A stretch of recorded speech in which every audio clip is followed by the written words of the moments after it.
1,00,000 మంది శివభక్తులతో కలిసి మహారుద్రాక్ష పూజలో పాల్గొనండి. వెంటనే కాల్ చేసి మీ పేరును నమోదు చేసుకోండి.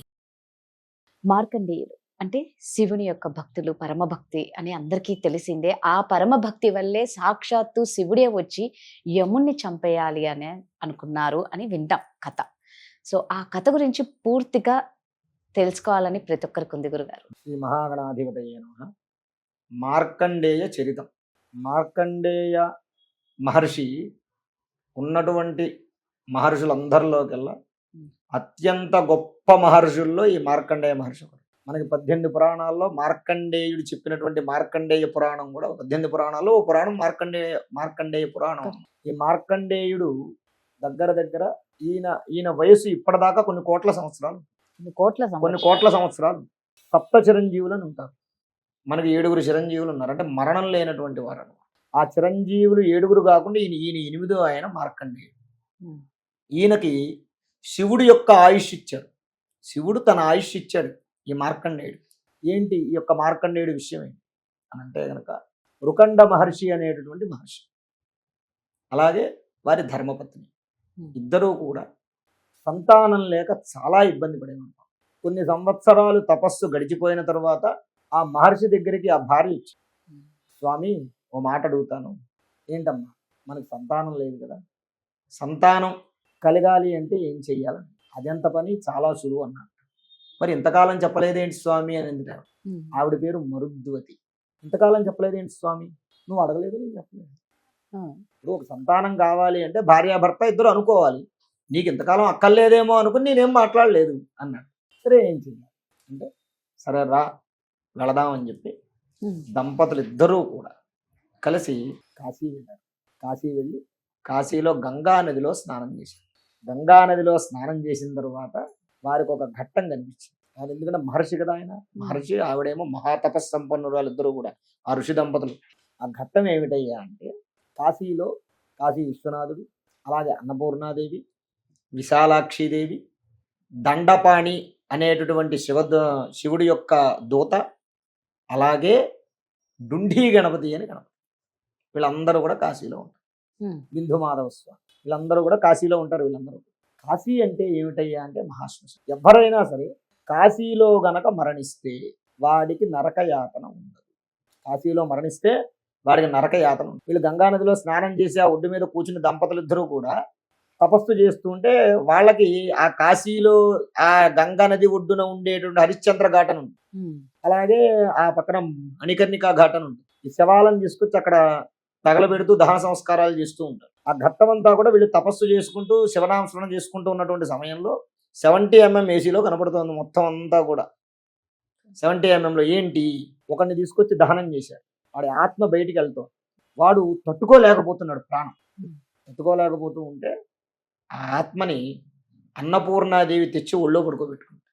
అన్నపూర్ణాదేవి ఒళ్ళో పడుకోబెట్టుకుని దహనం అయిన తరువాత కాశీలో నరకం ఎంతసేపు ఉంటుంది అంటే 2 సెకండ్లు.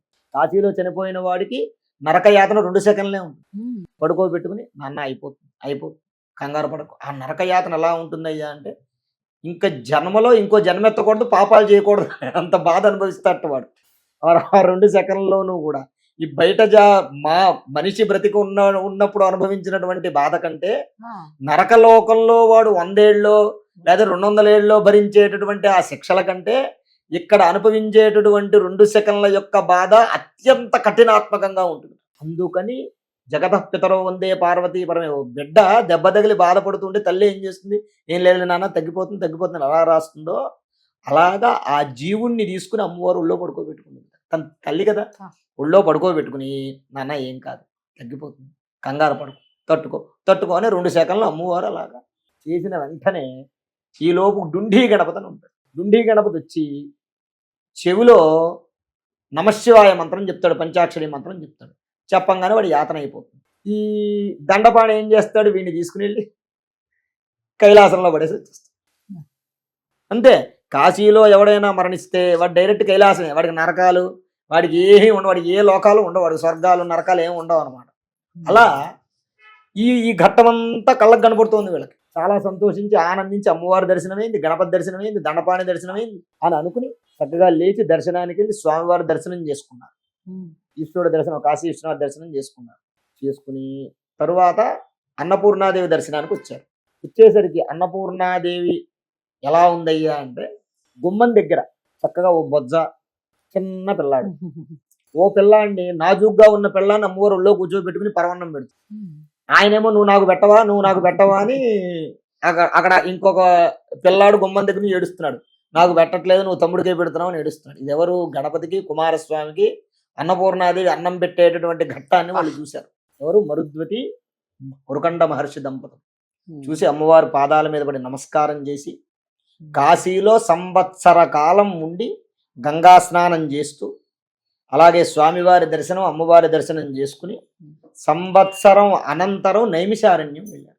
నైమిషారణ్యం వెళ్ళి అక్కడ స్వయంగా ఒక శివలింగాన్ని ఏర్పాటు చేసుకుని, శివలింగాన్ని ఆ దంపతులిద్దరూ వారి చేతులతో ప్రతిష్ఠ చేసుకున్నారు. ప్రతిష్ఠ చేసినటువంటి తరువాత సంవత్సర కాలం ఆరాధన చేశారు. ఇప్పటికీ కూడా మనకి నైమిషారణ్య ప్రాంతంలో మరుద్వతి అలాగే ఉరకండ మహర్షి దంపతులు ప్రతిష్ఠ చేసినటువంటి ఈశ్వర శివలింగం ఇప్పటికీ కూడా ఉంది. అక్కడ ప్రతిష్ఠ చేసి దానికి పూజ చేసి అంతా అయిపోయి సంవత్సర కాలం అయిన తర్వాత ఈశ్వరుడు పార్వతీదేవి సమేతంగా నంది వాహనాన్ని ఎక్కి సాక్షాత్కరించాడు వాళ్ళ ముందు.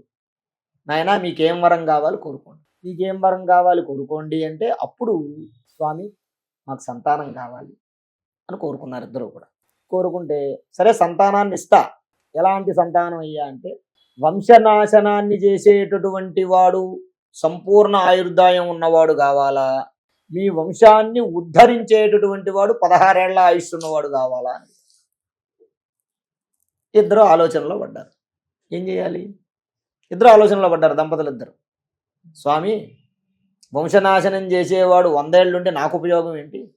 16 ఏళ్ళు బ్రతుకున్నా సరే నా వంశాన్ని వృద్ధి చేసేటటువంటి వాడు వాడే కావాలి, వాడినే ప్రసాదించండి అని తథాస్తు అని దీవించాడు పరమేశ్వరుడు. దీవించినటువంటి తరువాత స్వామివారు, అమ్మవారు ఇద్దరు అంతర్ధానం అయిపోయారు. ఈ ఇద్దరు కూడా భగవంతుడి యొక్క అనుగ్రహం వల్ల వీరికి మార్కండేయుడు జన్మించాడు. మార్కండేయుడికి 7 సంవత్సరాలు వచ్చాయి. ఉపనయనం చేశారు, ఉపనయన సంస్కారం చేశారు. ఉపనయన సంస్కారం చేసిన తర్వాత మార్కండేయుడు అతి చిన్న వయసులోనే పెద్దల ఎడల భయము, భక్తి, గౌరవం అన్నీ కలిగి 7 ఏళ్లకే 4 వేదాలు కూడా చదవగలిగేటటువంటి టాలెంట్ని సంపాదించుకున్నాడు. ఎందుకో సప్తమహర్షులు ఆ దారిలో వెళుతూ, మనం ఏదైనా ఊరు వెళ్తూ ఉన్నాం అనుకోండి, తెలుసున్న వాళ్ళు ఎవరిలో ఒకళ్ళు ఉంటే ఆ ఇంట్లో ఆగి కాస్త టీయో కాఫీయో తాగి వెళ్ళడం అలవాటు కదా, కాస్త ఏదో పలకరించినట్టుగా ఈ మహర్షి దంపతులు ఇక్కడ ఉన్నారు కదా అని సప్త మహర్షులు 7 కూడా దారిలో వెళుతూ ఈ మహర్షి ఆశ్రమానికి వచ్చారు. ఇక్కడ మార్కండేయుడు తల్లిదండ్రులు ఇద్దరు కూడా ఉన్నారు. చక్కగా ఉరకండ మహర్షి అలాగే మరుద్వతి దంపతులు ఇద్దరూ కూడా సప్త మహర్షులు ఇద్దరికి కూడా అందరికీ కూడా 7 కాళ్ళు కడిగి చక్కగా నీళ్లు పోసి కాళ్ళు కడిగి, ఈలోపు ఈయన ఏం చేసేట, మార్కండేయుడు చిన్నవాడు తన భుజం మీద ఉన్న తువ్వాలు తీసి వాళ్ళ పాదాలు, తడిసిన పాదాలు తుడిచేట. అందరి పాదాలు పట్టుకుని నమస్కారం చేశాట. సప్త మహర్షులు 7 4 వేదాల్లో ఏ మంత్రం ఏ మూల అడిగినా చెప్పాడు. చాలా ఆనందించారు. 7 ఒకేసారి ఆయుష్మాన్ భవ, శతాయుష్మాన్ భవ అని దీవించారు. అంటే నువ్వు 100 ఏళ్ళు బ్రతకరా అని దీవించారు. అనగానే వీళ్ళిద్దరు ఆశ్చర్యపోయారు. ఏంటి స్వామి మీరు అన్నారు. ఏంటంటే నీ కొడుకు 100 ఏళ్ళు వద్దా, మేము మనస్ఫూర్తిగా దీవిస్తున్నాం శతాయుష్మాన్ భవ అని అన్నారు. అంటే అప్పుడు జరిగిన విషయం అంతా కూడా చెప్పారు. ఈశ్వరుడు ఇచ్చిన ఆయుష్ 16 ఏళ్లే స్వామి, మీరు శతాయుష్మాన్ భవ అన్నారు. ఇప్పుడు మీ యొక్క ఆశీర్వచనం ఫలిస్తుందా, పరమేశ్వరుడు ఇచ్చినటువంటి వరం ఫలిస్తుందా చెప్పండి అని అడిగారు. ఏదో మాకు ముందే చెప్పచ్చు కదా, లేనిపోని లింక్ తెచ్చి నెట్టి మీద పెట్టావు. అందరికన్నా పెద్దవాడు పరమేశ్వరుడు, ఆయన ఇచ్చిందే ఫలిస్తుంది కానీ మేమిచ్చింది ఎక్కడ ఫలిస్తుంది. కానీ సప్త మహర్షులు తపస్సంపన్నుడు. మామూలు బ్రాహ్మడైనా సరే రోజు సంధ్యావందనం చేసి నిత్యం దేవతారాధన గాయత్రి జపం చేసేవాడు ఎవడైతే ఉన్నాడో వాడి వాక్కు సత్యము. అటువంటిది సప్త మహర్షులు అంటే మాటలు కాదు. ఈ సప్త మహర్షులు ఇచ్చినటువంటి వరం తప్పు అవ్వకూడదు, కొలిపోకూడదు, మరి విఫలం కాకూడదు. అందుకని సర్లే అయితే మా మీద నీకు నమ్మకం ఉందా అన్నారు. ఆ నమ్మకం. సరే అయితే మీ పిల్లాన్ని మేము తీసుకెళ్తాం, కంగారు పడని చెప్పి ఈ సప్త మహర్షులు అందరూ కలిసి ఈ పిల్లాన్ని బ్రహ్మలోకానికి తీసుకెళ్ళారు. బ్రహ్మలోకానికి వెళ్ళేటప్పుడే ఈ పిల్లాడికి చెప్పారు, నాయన నువ్వు మా దగ్గర కాళ్ళు తుడిచి ఇవన్నీ వేసావు, చూసావు, ఇందాక ఇవన్నీ చేసావు కదా యాక్టింగ్, ఇదంతా కూడా ఏదైతే నువ్వు భక్తి ప్రదర్శించావో ఈ భక్తి అంతా కూడా అక్కడ తాతగారు ఉంటారు, తాతలకే తాత ఆయన. అర్థమైందా? బ్రహ్మలోకానికి వెళ్తున్నాం మనం. ఆయన దగ్గర ఈ భక్తిని ప్రదర్శించు అని చెప్పారు. చెప్పగా అలాగే అండి సరే అండి అన్నట్టు వెళ్ళిన తర్వాత వీళ్ళందరూ కూడా లోపలికి వెళ్ళలేదు. ద్వారం దగ్గర బయటే తలుపుల చాటు నుంచుని ఈ పిల్లాడిని ఒక్కడిని లోపలికి పంపారు. మామూలుగా బ్రహ్మదేవుడి దర్శనం కోసం అందరూ లైన్లో వెళ్తారు కదా, అలాగే లైన్లో ఈ పిల్లాడు కూడా వెళ్ళి చక్కగా స్వామివారి పాదాలపడిన ఆ కమలంలో కూర్చున్నాడు. సరస్వతీదేవి వీణవాయిస్తోంది. బ్రహ్మదేవుడికి 4 ముఖాలు ఉంటాయి. ఈ 4 ముఖాలు 4 దిక్కులు ఉంటాయి. 4 దిక్కులు ఉన్నప్పుడు ఒక ముఖం సరస్వతీదేవి, గాయత్రి, సావిత్రి, సరస్వతి, సావిత్రి. ఈ 4 ముఖాలు కూడా 4 వేదాలు చదువుతూ, ఒక ముఖంతోటేమో వీణ వాయిస్తూ సంగీతాన్ని వింటూ సరస్వతీదేవి సంగీతాన్ని వింటూ, ఇంకో ముఖంతో ఏం చేస్తున్నట్ట ఈ పుట్టేటువంటి మనుషులు ఉంటాడు కదా, వాడికి రాతలు రాస్తూ ఎవడు యోగి, ఎవడు భోగి, ఎవడు విరాగి, ఎవడు త్యాగి, మంచివాడవ్వాలా వీడు చెడ్డవాడవ్వాలా అని రాసే పనిలో ఈ అడావిడిలో ఉండగా వెళ్ళి పాదాల మీద పడి నమస్కారం చేసి బ్రహ్మదేవుడికి స్తోత్రం చేశాడు. చిన్నపిల్లవాడు బ్రహ్మలోకం దాకా వచ్చేసాడు, అసలు వీడు ఎవడో తెలియదు అని చెప్పి ఈ వీడి యొక్క భక్తికి, ఈయన చేసిన స్తోత్రాలకి, ఈయన చదివిన వేదానికి మంత్రాలకి మెచ్చుకుని ఈయన కూడా శతాయుష్మాన్ భవాన్ తెలియజేశారు. వీళ్ళు ఏమనుకున్నారు, అమ్మయ్య మేము సేఫ్ అయిపోయాం అనుకుని అందరూ కూడా సప్త మహర్షులు అందరూ కూడా బ్రహ్మదేవుడి దగ్గరికి వచ్చి నాన్నగారు నమస్కారం అన్నారు. అంటే ఏం నాయన ఎవరు ఈ పిల్లవాడు ఎవరు ఏంటి అంటే జరిగిన విషయం అంతా కూడా చెప్పారు. అయ్య బాబు ఏంట్రా బాబు, మీరే కాకుండా నన్ను కూడా ఇరికిచ్చారు, ఈశ్వరుడు అంటే మాటలు కాదు, ఆల్రెడీ ఘటనలో ఓసారి నాకు 5 ముఖాలుంటే ఓ మొహం ఎరగొట్టేశాడు, మొహాన్ని ఖండించాడు, పంచముఖాల్లో ఓ మొహాన్ని ఖండించాడు, మరి ఇప్పుడు ఇలా చేస్తారు, మీరు ఇలాంటి సందిగ్ధంలో ఇరికిస్తున్నారు ఎలాగా అని చెప్పంటే ఏం చేసినా మీరే చెయ్యాలి, మాకు మీరే పెద్ద అని చెప్పి నమస్కారం చేశారు. సరే నేనేదో పడతానులే, బ్రహ్మదేవుడికి తెలియదు ఏముందమ్మా, ఒక ఇదంతా కూడా ఏమిటయ్యా అంటే ఒక నాటకం, జగన్నాటకం. అంటే బ్రహ్మదేవుడికి తెలియదు ఏముంది, ఆయనకి తెలియదు. సరే అయితే నేను మాట్లాడతానులే, నేను చూసుకుంటాలే, మీరు ఓ పని చేయండి.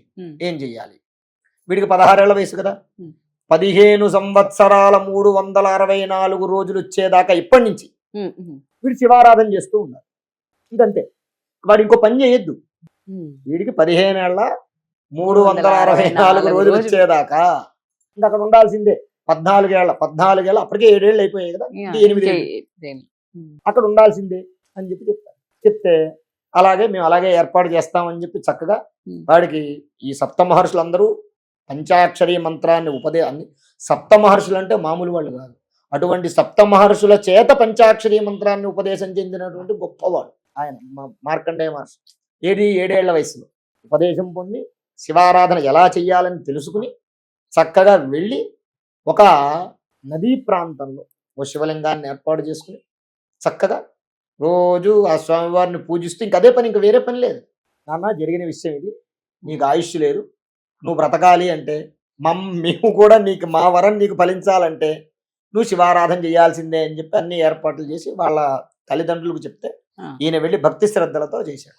15 సంవత్సరాల 11 నెలల 29 రోజులు గడిచిపోయింది. అర్థమైందా? ఇంకా రేపొద్దున 16వ సంవత్సరం వస్తుంది. యమదూతలు వచ్చారు, తీసుకెళ్తారు మార్కండేయ మహర్షిని. చిన్న పిల్లవాడు, 16 ఏళ్ల పిల్లవాడు. నాయన రా వెళదాం, నేను తీసుకెళ్తాం రా అంటే నేను రానంటాను. నేను రాను, మీరు వెళ్ళండి, నాకు శివుడు వచ్చి చెప్తేనే వస్తాను, నేను రాను, మీరు వెళ్ళిపోండి అంటే వీళ్ళు ఏదో ప్రయత్నం చేశారు. ప్రయత్నం విఫలమైంది. ఆ శివలింగం నుంచి అగ్నికీలలు వచ్చాయి. అమ్మో వీడు ఇక్కడి నుంచి రాడు, ఇంకా మనం తట్టుకోలేమని చెప్పి ఆ యమదూతలు వెళ్ళిపోయారు. వెళ్ళిపోయిన తర్వాత యమధర్మరాజుకి చెప్పారు, స్వామి మరి పరిస్థితి బాగోలేదు అక్కడ, మేము వెళ్తే మాకు పని అవ్వట్లేదు, నువ్వే వెళ్ళాలని చెప్తే అప్పుడు యముడు యొక్క వాహనం దున్నపోతు. ఆ దున్నపోతు వాహనాన్ని ఎక్కి యమధర్మరాజు ఆ ప్రదేశంలోకి వచ్చాడు. వచ్చి మార్కండేయుని పిలిచాడు, నాయనా రా, నేను యమధర్మరాజు అంటే యమధర్మరాజు కూడా స్తోత్రం చేశాడు ఆయన. మార్కండేయ మహర్షి స్తోత్రం చేసి దండం పెట్టి, మీరంటే నాకు చాలా అభిమానం అండి, మీరు సమవర్తి అంటే మన పర అనేటటువంటి భేదం లేనటువంటి దేవుడు యమధర్మరాజు.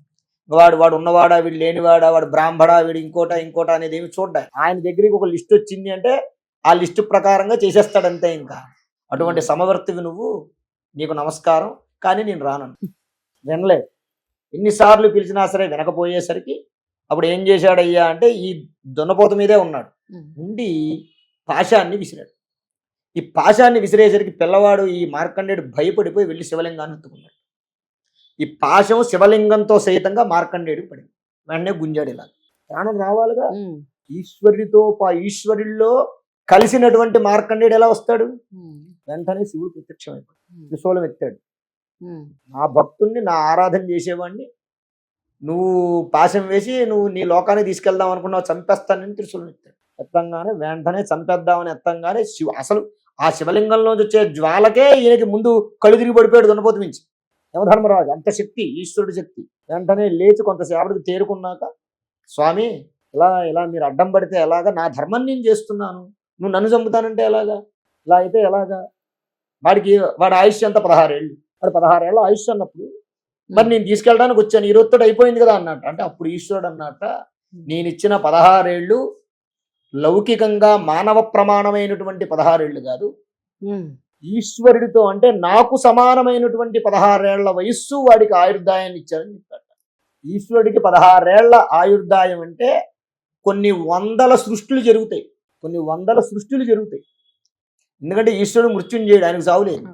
ఆయనకి 16 ఏళ్ళు అంటే కొన్ని వందల సృష్టిలు జరుగుతాయి. సృష్టి అంటే ఇదంతా నాశనం అయిపోతుంది, మళ్ళీ పుడుతుంది, మళ్ళీ నాశనం అయిపోతుంది.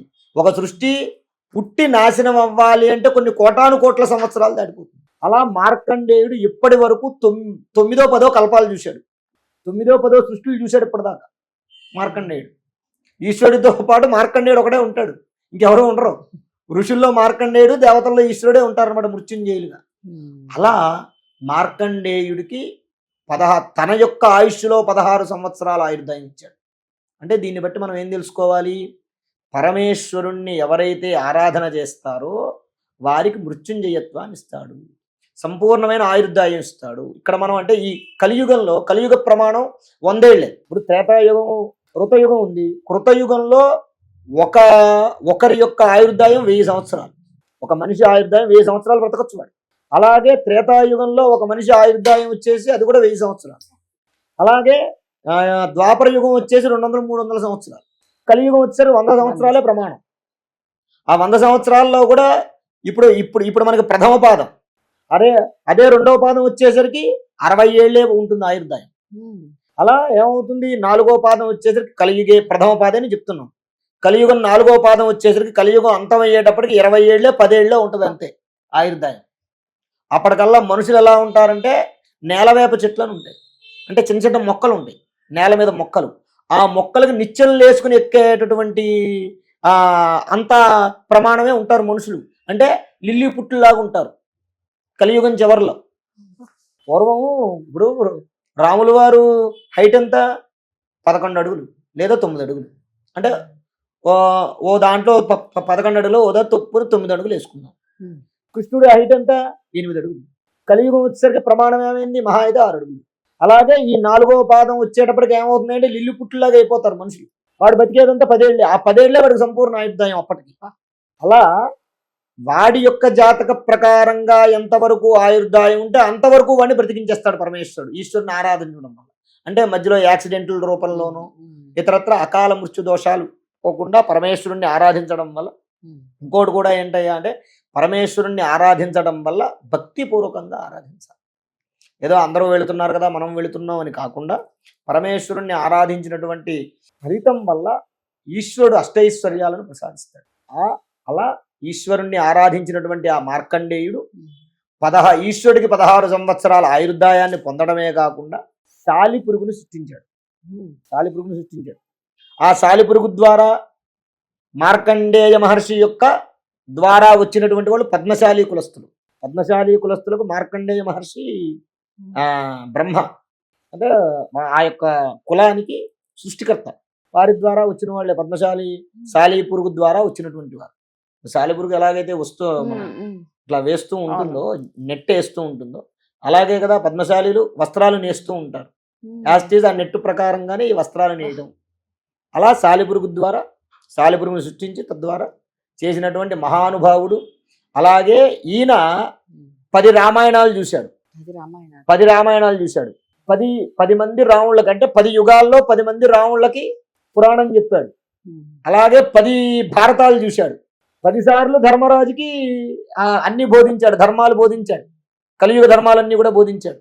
అత్యంత గొప్పవాడైనటువంటి వాడు మహర్షి మార్కండేయ మహర్షి. అలా మార్కండేయ మహర్షి యొక్క చరిత్ర మనకంటే ఇంకా చెప్పుకోవాలంటే చాలా ఉంటుంది, కానీ అది సమయం అనేటటువంటిది చాలా ఇది కాబట్టి ఇంతవరకు వినే కొద్దీ వినాలనిపిస్తుంది, చెప్తూ ఉంటే కళ్ళకు కట్టినట్లుగా ఒక్కసారిగా ఆ మార్కండేయుని అమ్మా. చూసినంత అనుభూతినిచ్చారు గురుగారు. ధన్యవాదాలు. ధన్యవాదాలు. శ్రీ మహాగణాధిపతయే నమః.